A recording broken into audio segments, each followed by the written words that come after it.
Iran कह रहा है कि वो कोई बातचीत नहीं करने जा रहा है। अमेरिका की ओर से बातचीत करने के लिए आज उनकी टीम पाकिस्तान पहुंचेगी, लेकिन ईरान की ओर से अभी तक कुछ भी तय नहीं है। इन सब के बीच हॉर्मुज में नया युद्ध अब शुरू हो चुका है। हालात विस्फोटक हो चुके हैं। ईरानी जहाज पर अमेरिकी कब्जे के बाद अब इधर लेबनान से जो एरियल तस्वीरें सामने आई है वो चौंकाने वाली भी है। ईरान मलबे के तब्दील नजर आ रहा है और ये दक्षिण लेबनान की तस्वीरें इस वक्त हम आपको दिखा रहे हैं। आप देखिए दक्षिणी लेबनान का क्या स्थितियां वहां पर इस वक्त लगातार उत्पन्न हुई है, लेकिन ये सारी स्थितियां तभी सिमट सकती हैं, तभी ठीक हो सकती है तमाम तस्वीरें जब बातचीत यहां पर हो। और तो क्या ईरान बातचीत के लिए तैयार होगा, उसको लेकर भी हम बात यहां पर करेंगे। और देखिए पाकिस्तान में ईरानी राजदूत की यूएस को चेतावनी भी है, जहां पर रेजा अमीरी सीधे सीधे कह रहे हैं कि किसी भी धमकी से ईरान डरने वाला बिल्कुल नहीं है। ईरानी राजदूत ने यह तक कहा कि शांति वार्ता सिर्फ एक दिखावा है। ईरानी राजदूत ने यह भी कहा है कि अंतर्राष्ट्रीय कानून का उल्लंघन अमेरिका की ओर से किया जा रहा है। ये तमाम बातें हैं जिसकी वजह से खफा ईरान भी कहीं ना कहीं दिख रहा है, लेकिन बातचीत की टेबल तक क्या वो आता है, क्या वो पहुंचता है बातचीत की टेबल तक या फिर नहीं, ये बहुत बड़ा सवाल है।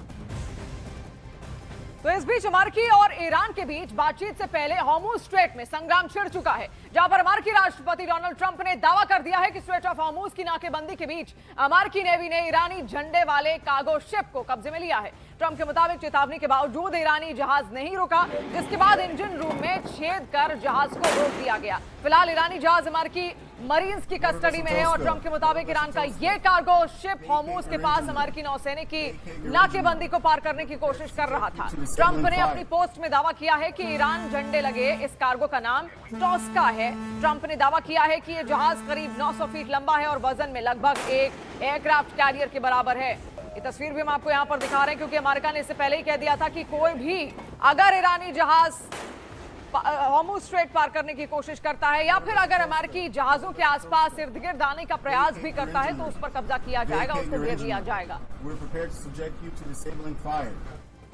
तो देखिए हॉर्मुज में ये जो नई घटना हुई है इसने टेंशन को और ज्यादा हाई कर दिया है। ईरान और अमेरिका समंदर में एक दूसरे के आमने सामने जरूर हैं।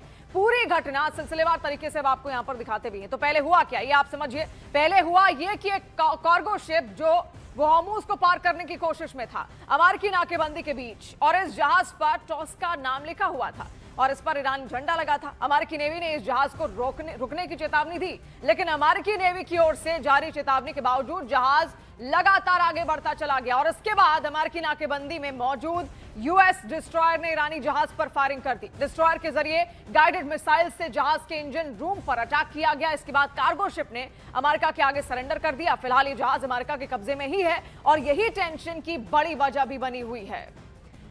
और देखिए क्या पश्चिम एशिया में नया बारूदी तूफान उठने वाला है? क्या डेडलाइन से पहले ही सीजफायर टूट जाएगा? ये सवाल इसलिए है क्योंकि जिस तरह की खबरें और तस्वीरें लगातार सामने आ रही हैं वो यही इशारा कर रही हैं कि अमेरिका और ईरान के बीच विध्वंस कभी भी शुरू हो सकता है।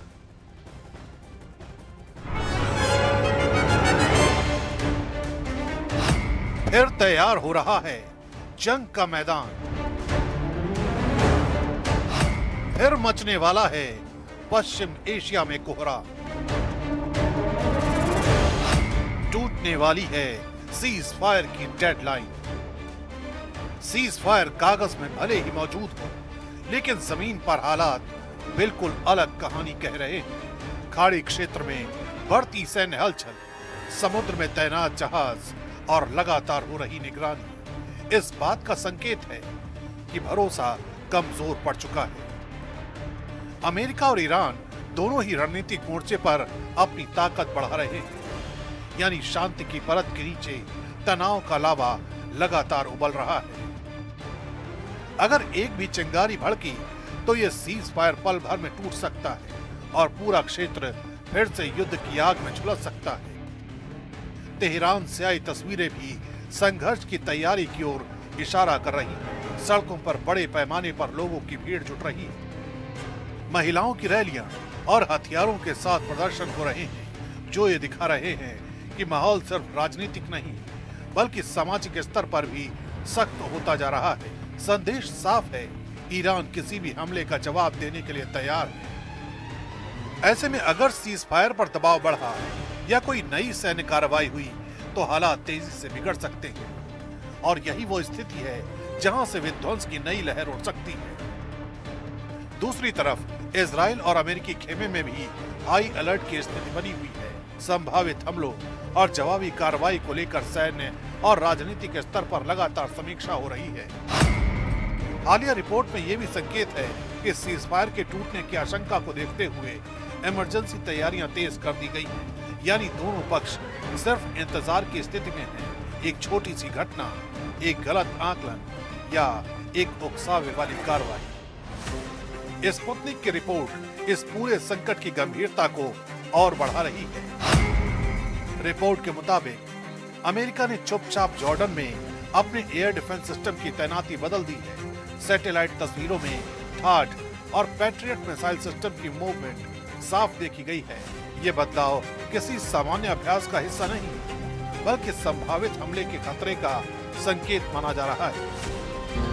ईरान से बैलिस्टिक मिसाइल और ड्रोन हमलों की आशंका के बीच अमेरिकी ठिकानों की सुरक्षा रणनीति को मजबूत किया जा रहा है। यानी आने वाले घंटे एक बार फिर विध्वंसक युद्ध की आशंकाओं से घिरे।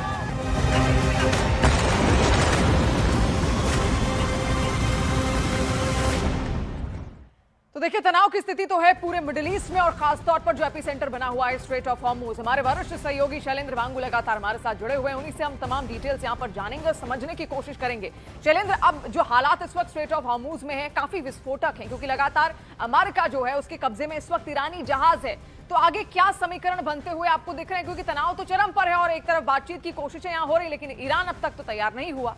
देखिए, स्ट्रेट ऑफ हॉर्मुज भी आज भी एक ऐसा मुद्दा बना हुआ है जो कि जिस पर दोनों देश सहमति नहीं बना पा रहे हैं। और जो टसल शुरू हुई है इस पूरे रीजन में स्ट्रेट ऑफ हॉर्मुज में, हमने देखा है कि जिस तरह से अमेरिकन शिप की तरफ से जो फायरिंग की गई है रन शिप पर और उस पर कब्जा कर लिया गया, यूएस मेरीन्स उस शिप पर पहुंच चुके हैं। तो ऐसे में जो तनाव वो लगातार बढ़ता चला जा रहा है और ऐसे में अमेरिका साफ कर चुका है कि स्ट्रेट ऑफ हॉर्मुज को उसने पूरी तरह से ब्लॉकेड किया है और वो तब तक नहीं खोला जाएगा जब तक ईरान इन शर्तों को नहीं मानता है। लेकिन वहीं ईरान इसको सीज फायर का उल्लंघन बता रहा है और वो ये कह रहा है कि जिस तरह से उसकी शिप पर हमला हुआ है और उसका शिप अब अमेरिकन कब्जे में है, तो ऐसे में ईरान जो है वो जवाबी कार्रवाई करेगा। तो कहीं ना कहीं तनाव की स्थिति बनी हुई है स्ट्रेट ऑफ हॉर्मुज में।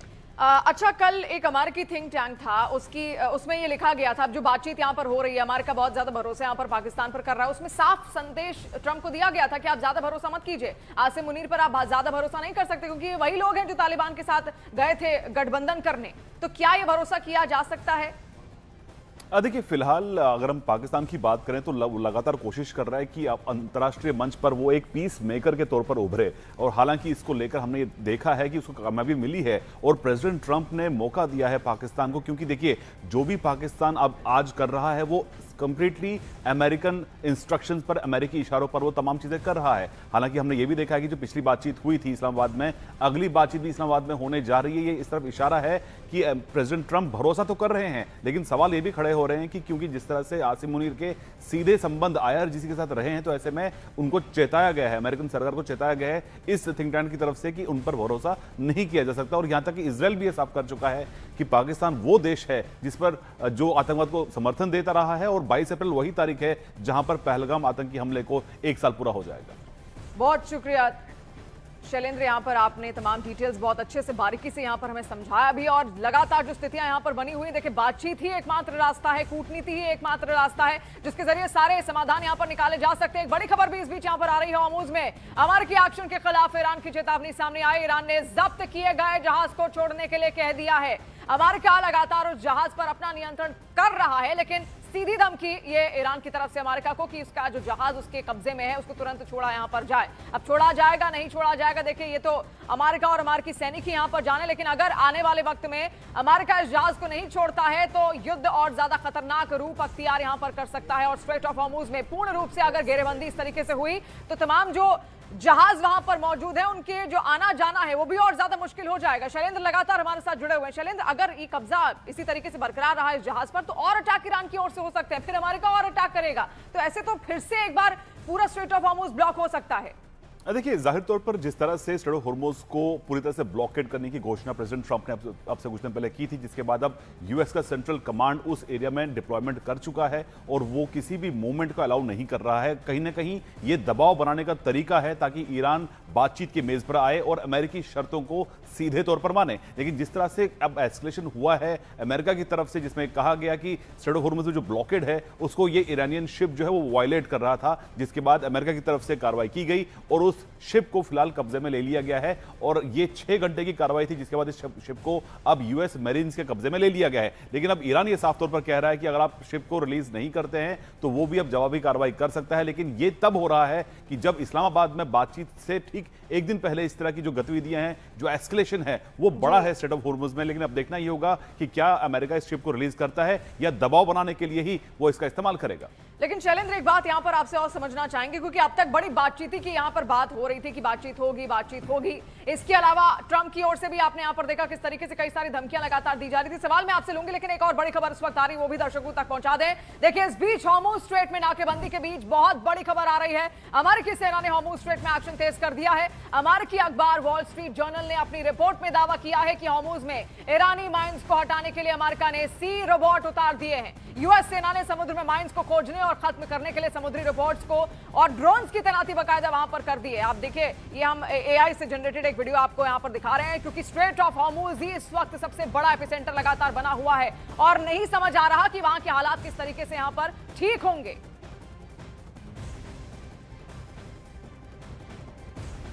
तो देखिए, ईरान युद्ध अब ऐसे दौर में पहुंच चुका है जहां पर वार्ता से ज्यादा बारूदी बयान दिए जा रहे हैं। खबर तो यहां तक आ गई है कि ईरान भी आर पार के मूड में इस वक्त है और उसने हॉर्मुज़ में मौजूद अमेरिका के 16 युद्धपोत पर हमला करने की सीधी धमकी दी है। तो वहीं दूसरी तरफ राष्ट्रपति ट्रंप ने ऐलान कर दिया कि अगर वार्ता फेल हुई तो हम ईरान का नामो निशान मिटा देंगे।